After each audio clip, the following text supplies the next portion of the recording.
The Locked On Podcast Network presents the NBA Big 3 in 30.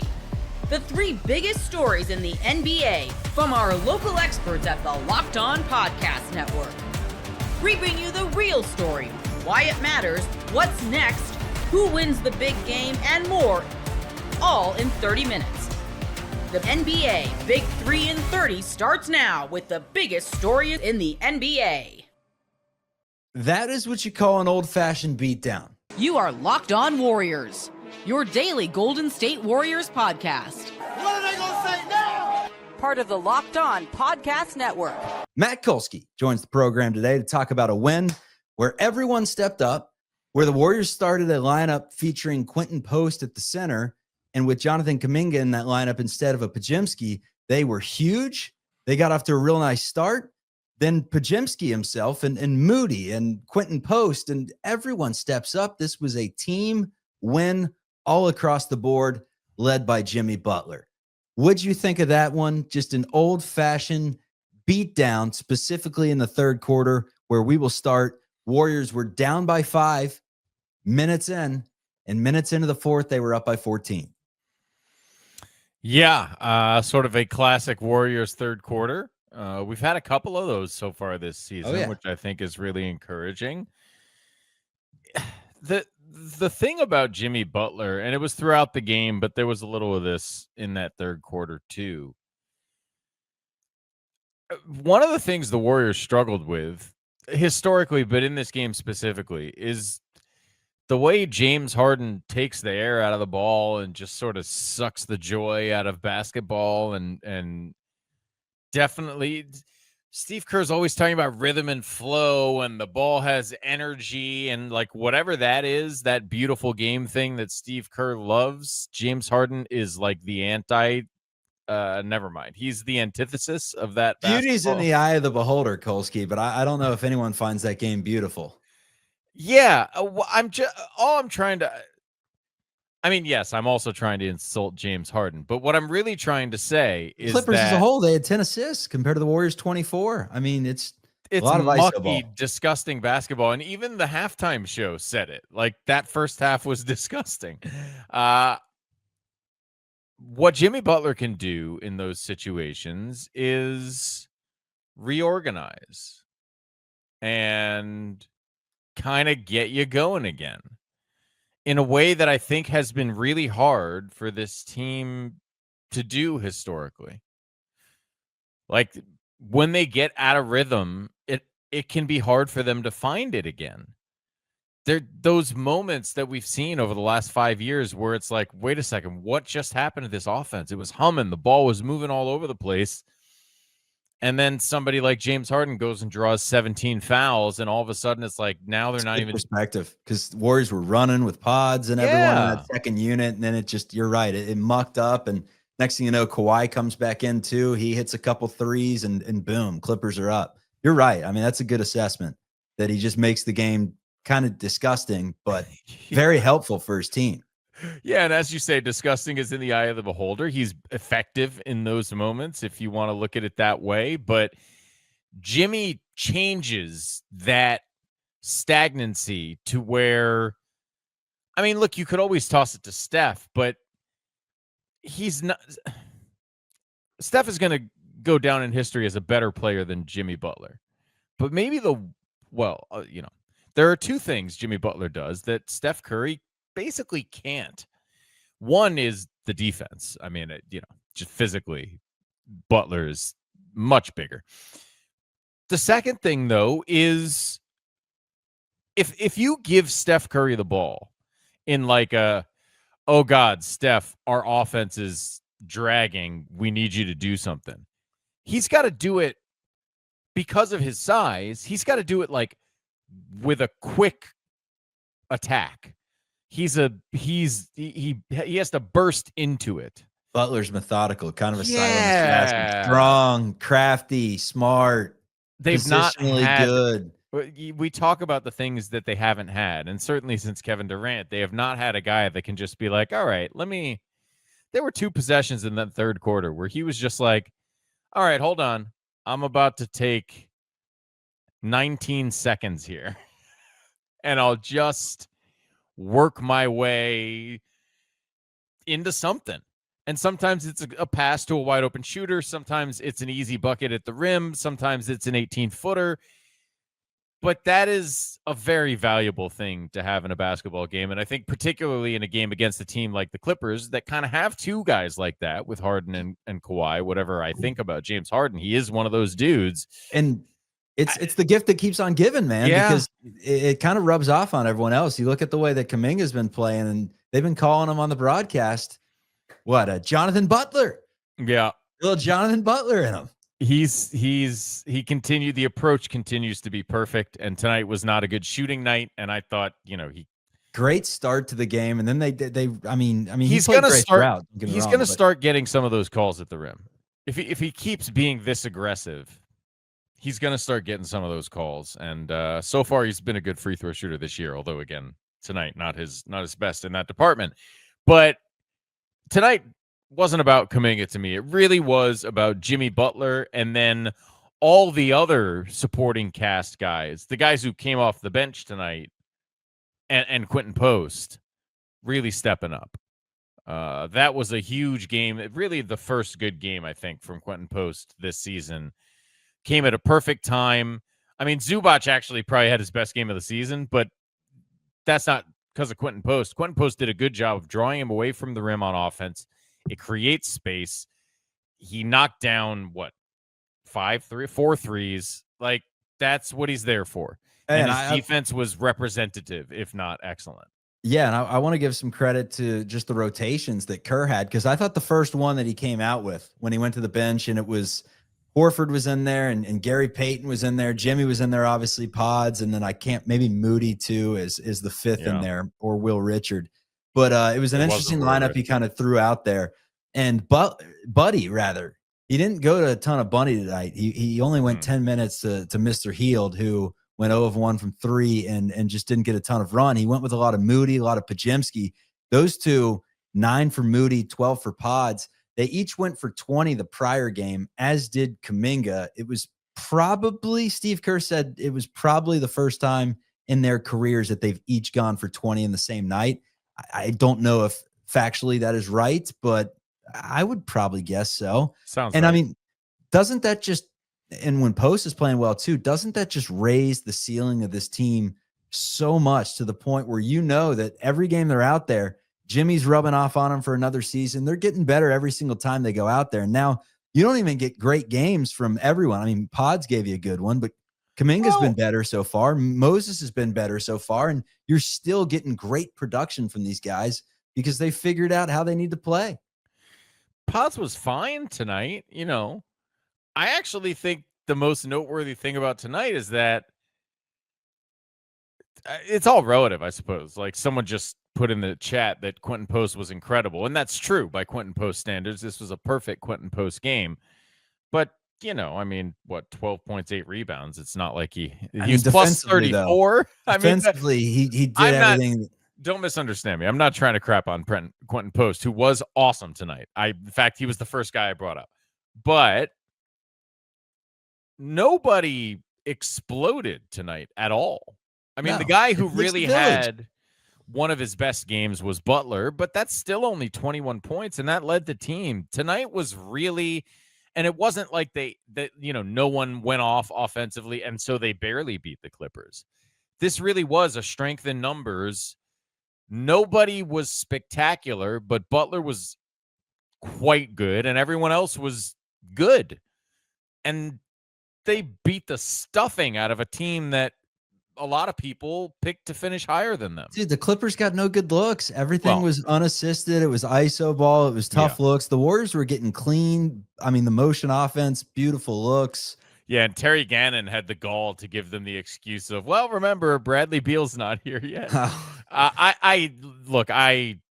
I was not one of the people who picked the Clippers to finish ahead of the Warriors, and I didn't either. We both had them in the play-in. I don't think either of us had them in the playoffs, is what I was going to say. So I think they're about what I expect. They're 500 so far. I think they'll finish over 500. They'll get it together eventually, but this is not a great Clippers team, and they're not a threat to the Warriors if both squads are healthy, in my opinion. I think I said that yesterday when we talked about, after last night's game. This is the back night of a back-to-back.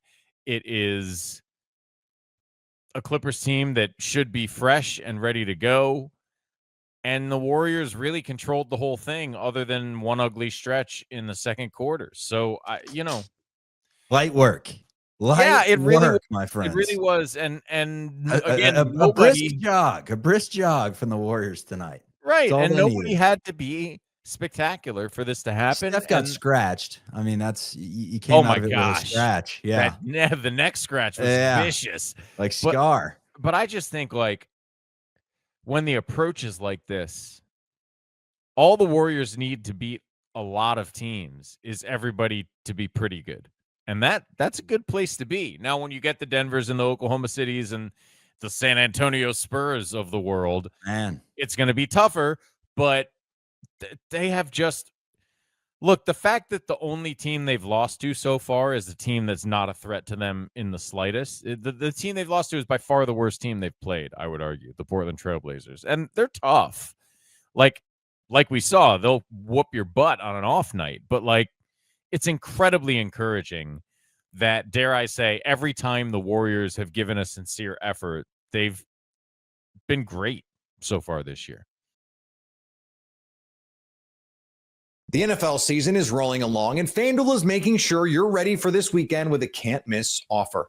Right now, new customers can bet just $5, and if your bet wins, you'll get $300 in bonus bets to use across the app. I love using FanDuel because it fits however I want to bet in the moment. Player props, building a same-game parlay, jumping in live as the action unfolds. It's quick, it's easy, and it's the best way to add a little more energy to Sundays. So are you ready to play? Download the FanDuel app now by visiting FanDuel.com to get started. That's FanDuel.com to place your first $5 bet. Keith, I'd say pinch me, except I don't want to wake up. This Sixers team gets better as the game goes on in the second leg of a back-to-back. Tyrese Maxey continues to lead. You are Locked On 76ers, your daily Philadelphia 76ers podcast. Midway through the first quarter to midway through the fourth quarter, really didn't hear much because the Sixers didn't give the fans a lot to cheer about, but they come back from 19 down. They come back from 16 down in the fourth quarter to win this game in overtime. 39 points by Tyrese Maxey. 23 of those, I believe, came in the fourth quarter in overtime combined. This team just doesn't quit, Keith. Yeah, you got that right. They sure don't quit. I mean, they're legitimately the modern version of the comeback kids. And I hate to call them kids. I want to call them comeback men, but the nickname is comeback kids, so we're going to go with that, right? The alliteration's not there. Yeah. So, bros, don't get mad at me calling me a kid or whatever. But here's the deal. There's a will to win, and it all comes from Maxey. Everybody is being able to eat. Maxey wasn't the only person that helped bring him back. It was Quentin Grimes. Quentin Grimes came up with some phenomenal plays. Quentin Grimes was showing some athleticism that I didn't think he had. He looked like a wide receiver out there on certain plays. And then you got to talk about Adem Bona. 4 blocks in the fourth quarter, and then he comes back and he gets another block in the overtime, which was huge. So, I thought they were going to lose that game. I really did. I mean, I did. I just felt like it was – remember we talked about it yesterday, a setup game. How are they going to recover? And then you look at it and you see that, they started off missing a lot of shots in the overtime. And, Maxey stepped up and showed what he can do. And the other guys followed suit. And it was a great win for the Sixers, a great win. After we wrapped yesterday, I was thinking about the whole back-to-back scenario. And, of course, the thought of scheduled loss went through my head as a joke and in a sarcastic tone. Even in my own head, Keith, I'm sarcastic to myself. But I was, as this game was approaching, I'm thinking, this is a young team. It's early in the season. It's not like they're playing the eighth back-to-back of, the 16 they have throughout the season. This is the first one, and it's a young team. I'm not as scared of the back-to-back, tired legs and all that stuff. But as they started to go down by 19, and when they went into the fourth quarter down 16, I'm like, all right, they're not going to get stronger as this game goes on. And then Quentin Grimes hit a 3. Tyrese Maxey started dropping in buckets. You started to see Bona come up with some blocks down the defensive end. And all of a sudden, things started to fall in place for the Sixers. And there was a couple of things in this one that really jumped out to me. And one of them was in that fourth quarter. Bona had back-to-back blocks at the one possession defensively, obviously. Sixers were able to, unfortunately, go through a little bit of a dry spell. And that's where I thought, okay, they're losing. It was 22 to 109 in the fourth quarter. And I thought, okay, they're just not doing it. Every time they do something, the Wizards come down and like Sarr hits another 3 or something like that, and they have a rally killer. Then Oubre had an end one situation after another Bona block. That made it a 122 to 114 game at about the 4:16 mark of the fourth quarter. Grimes comes up with a steal. Grimes comes up with a 3. They have the jump ball where Bona and Starr go against each other. McCollum ends up getting it. They come up with an empty possession on a missed Middleton jumper, I believe it was. Grimes was on him defensively, and the Sixers from that point on just had things go their way. And then when the Wizards tried to respond, the Sixers had the answer, whether it was Maxey driving the baseline for that little reverse layup, whether it was Quentin Grimes 3, whether it was Maxey driving a lane like a bat out of hell and just making it a 1-point game.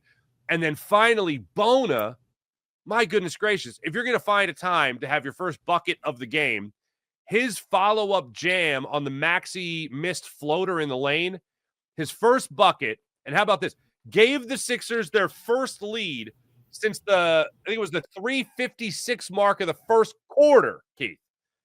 That was a team where you see Oubre coming in helping, Grimes coming in helping, obviously Bona, obviously Maxey, Jabari Walker had 8 points in this game, and we'll get more into Joel Embiid in a second, but he helped as well with 25 points, a season high, and the season high 23 minutes. But this team just was laser focused in the fourth quarter and overtime, and it made me think again back to Tyrese Maxey's line on media day. We have to set a standard for what 76er basketball is going to be. And Keith, through the first 4 games, like I said to open the show, I don't want anybody to pinch me because it feels like right now this absolutely is the 76ers team that Tyrese Maxey talked about on media day. I know we lost Keith there for a second. Hopefully he'll drop back. I think he was having a couple of internet issues. But watching Maxey go about his business late in this game, that's exactly what all-stars do. That's exactly what guys that are supposed to be, MVP candidates, which I don't think anybody expected. But when you put up historic numbers like you do for Tyrese Maxey, like he's done to this point this season, that's something that just makes you sit back and go, how much better can this guy really get? We talked about 111 points through the first 3 games. The only other Sixer to do that, Wilt Chamberlain in the 65-66 season. And then credit to NBC Sports Philadelphia, who put this out last night. Here's some incredible stats about Tyrese Maxey. He joins Michael Jordan and Russell Westbrook. Most points in the first 4 games since the 76-77 season. Michael Jordan, 163. Michael Jordan, 158. Michael Jordan, 156. Russell Westbrook, 151 in the 2016-2017 season. And Tyrese Maxey this year, he's up there with Michael Jordan. Tyrese Maxey, Keith, is now up there with Michael Jordan and Russell Westbrook for the most points through 4 games to start a season with 150 points. Jordan has the all-time record at 163, set in 89 and 90. What we're seeing from Tyrese Maxey is exactly what he laid out for us, Keith, on media day, the standard of basketball, and he's the guy leading the charge. Yeah, he is. He is the guy leading the charge. I mean, right now, Tyrese Maxey is tied. I want to say he's tied for second in the most 3-pointers made at the start of the season with 18. He's also leading the league in scoring average at 37.5 points per game. He's showing how clutch he is. It was crazy because there was a point in the game when the crowd start chanting MVP for him. Now, again, we all know that it's a pro 76ers crowd whenever you go to Washington. But at the same time, it's crazy when you hear the crowd loudly cheering MVP in the overtime period when the guy's at the foul line. And then when he exited the court, there were loud chants of MVP over and over again, right? So Maxey is balling. Now, the one thing is, I do love what we saw last night, but there were certain things that I did not like last night, right? One thing was, and I felt like it made it a little bit tougher for them. When we look at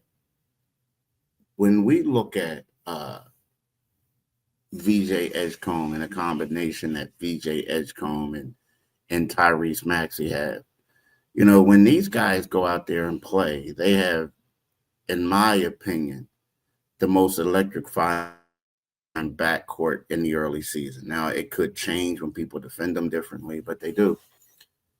I felt like they had VJ Edgecombe as he was doing it, and it wasn't him. It was like he became the second coming to Tobias Harris.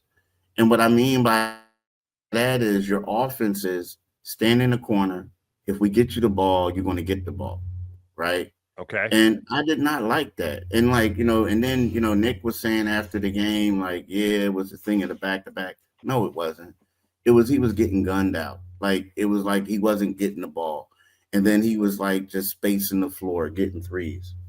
Another thing I didn't like is that while Embiid did have his best offensive game, he had Alex Sarr looking like he was the second coming of Hakeem Olajuwon, David Robinson, Tim Duncan the whole time, right?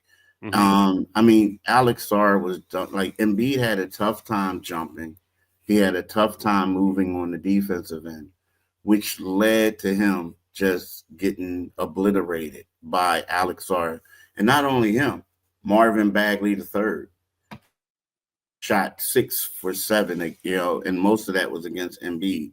So, you know, to me, I just feel like for the 76ers to be successful, and this is the second game that has happened, you got to keep VJ Edgecombe in the game. Like, he can't turn into a role player who you say, hey, just go out there and play some D, right? You got to be able to get him involved. And on the defensive end, I mean, maybe this is who Embiid is moving forward, right? But at the same time, the 76ers, either you got to give him some help or you got to do something else because he was out there struggling. And we're not talking about struggling against the Joker, Karl Anthony Towns, Wembanyama. We're talking about he was out there struggling against Marvin Bagley III and Alex Sarr. Now, don't get me wrong. I know Alex Sarr was a lottery pick, the number 2, whatever. But, dude, last year, Embiid was destroying and embarrassing this kid.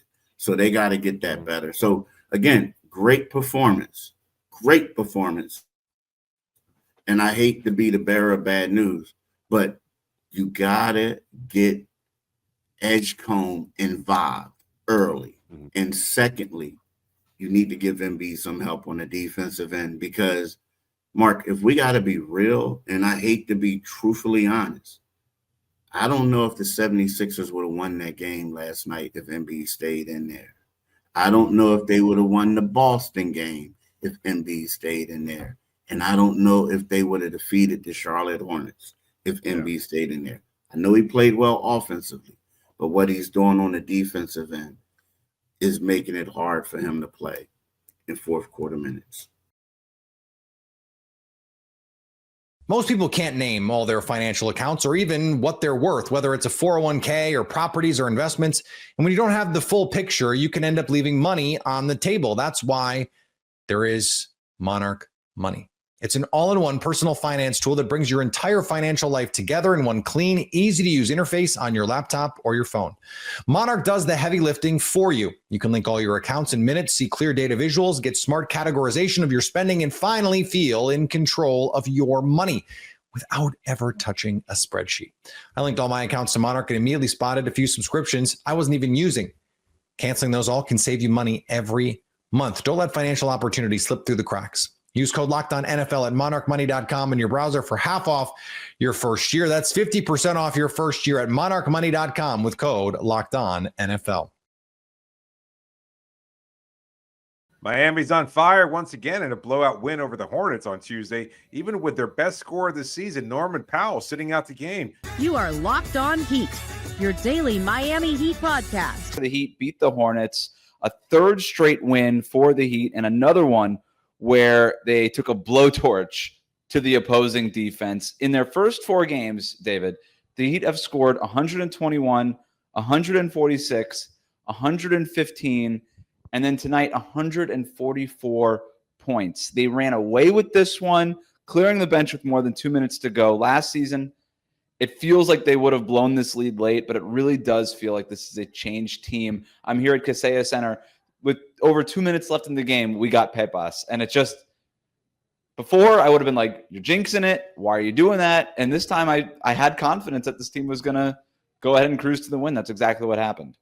Their lead was growing as the fourth quarter progressed. That was so atypical of what we saw last year, where it was like no lead was safe. You recall early in last season when they blew, was a 27-point lead to the Orlando Magic, and they allowed them to get back in the game. It just felt like that was always the case last year, where no matter what they did during the first, 40 minutes of the game, you knew that the last 8 minutes were going to wind up leading to a clutch game situation. That hasn't been the case. They are not playing with their food. They're as deadly as any team could possibly be. They're even increasing their lead late in games, and they just look like it's a really unstoppable system that thrives no matter who's out on the floor. If you had told me that they'd go into a game against a hot shooting Charlotte Hornets group that looked like they were going to be able to improve to 3-1, at least that was the hope on the Charlotte side, without Norman Powell, I would have said, you know what? It's quite possible that Miami loses their second game of the season tonight. Instead, despite an early deficit,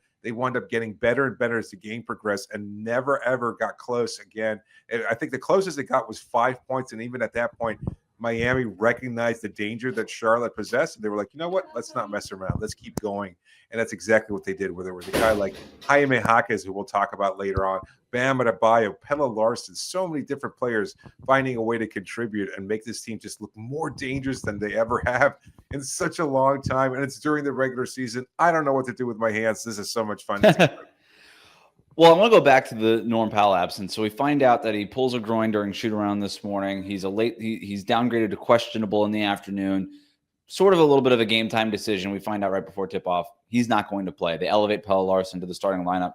And I was wondering, okay, Norm Powell is a high volume shot taker. He's your high volume perimeter shot taker. We've seen, especially in first quarters early in this game, kind of Powell's the guy. He's the go-to scorer in those moments. Tyler Hero obviously out. So you're down your 2 high volume perimeter shot takers. And I'm looking at this roster. I'm like, who's going to be taking the shots? And to your point, David, they just came in and said, we don't really care about any of that. We're going to still play our fast pace. We're going to still streak down the floor. We're still going to do these hit-ahead passes. We're still going to run and try to find mismatches while the defense is scrambling. We're not going to do this ball screens. Everything that we've been doing for the first 3 games, we're going to do it. Doesn't matter what the personnel is. And it worked. It worked. Jaime Jaquez Jr. was sensational. 28 points on 9 of 14 shooting. He came in as that 6th man, and immediately that game went from close to not close anymore. He was a plus 43 in this game. I think one of the things that we've been talking a lot about the up-tempo. We've been talking a lot about the pace. I don't know that enough people have focused enough on where the shots are coming from, but the Heat scored 58 points in the paint in this game. And when you are that committed to playing with tempo, to just getting down the floor before the defense does, and by the way, this Hornets team, also top 5 in pace. It's not like they're not used to playing fast. They're just not used to playing as fast as Miami. And so when you're getting them scrambling and you're able to just get down the floor faster than they are. I don't want to say the personnel doesn't matter. It obviously matters. You have to have the athletes that can get out and run. But when you have those athletes still coming off your bench or in that starting lineup or whatever, it's not to say that these guys are interchangeable, because I think that's going a bridge too far there. But you are able to overcome a lot of these things. They've been able to overcome not having Tyler Hero, their top scorer from last year, and put together this kind of offense. And then they're able to overcome not having Norm Powell in the offense for a game, and then still put up one of the best offensive games of the season so far. Yeah, you couldn't have said that about the previous iterations of Miami. If they were missing a top player, like let's say Jimmy Butler, you never knew what you were going to get and from whom. No, you knew exactly what you were going to get. Nothing. You knew you were going to have a bottom 10 offense. It's a great point. Like when Jimmy Butler was either not available or not carrying, this offense just went back into the bottom 10, which they've been in the last 3 years during the Jimmy Butler era.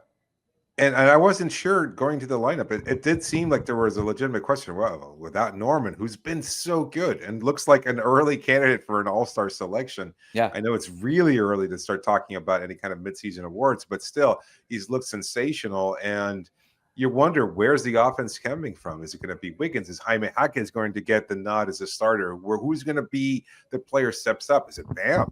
You're not quite sure. And yet, it just felt like everybody was finding the opportunities because it's the system that works. And to your point, everybody's getting to the basket so quickly, and they're making that concerted effort to attack so quickly that the defense just can't set. And so not only does it create those wide open looks from at the rim, or even if they're being challenged, they don't allow the defense to quite set with a shot block or anything like that, or they're drawing fouls as they attack the basket. And if there is an obstacle there that they feel they can't overcome, or if there's a wide open shooter, guess what? Easy to make that kind of spray pass out to the perimeter for a wide open looks, because even though they shot 45% or nearly 45% from 3-point range, they had a number of wide open looks from a number of players. This could just as easily have been a 60% shooting night from three. Davion Mitchell missed a couple. It almost was at one point. Weren't they shooting over 50% from three? Yeah, during like the first half. Yeah. Yeah, so like guys like Davion who normally hits those shots. Pella had a couple of wide open looks that he missed. There were just a number of players who got these looks, and it just felt like they were able to create these open looks no matter who was out on the floor. And it just looked like they were really, I hate to say it, but almost unstoppable. And it just seemed like, again, the system was working better. And I know it does feel like a step too far to say that the parts are interchangeable, but you can get all these contributions from all these different players because the system is so good, and it keeps the defense from getting into a position where they can get set and be able to defend multiple players effectively, and you wind up getting good looks. And the team is high IQ and playing unselfishly, making those passes at the last second, getting those wide open looks, and able to knock down those perimeter shots when they're wide open. It's been a fantastic start to this season.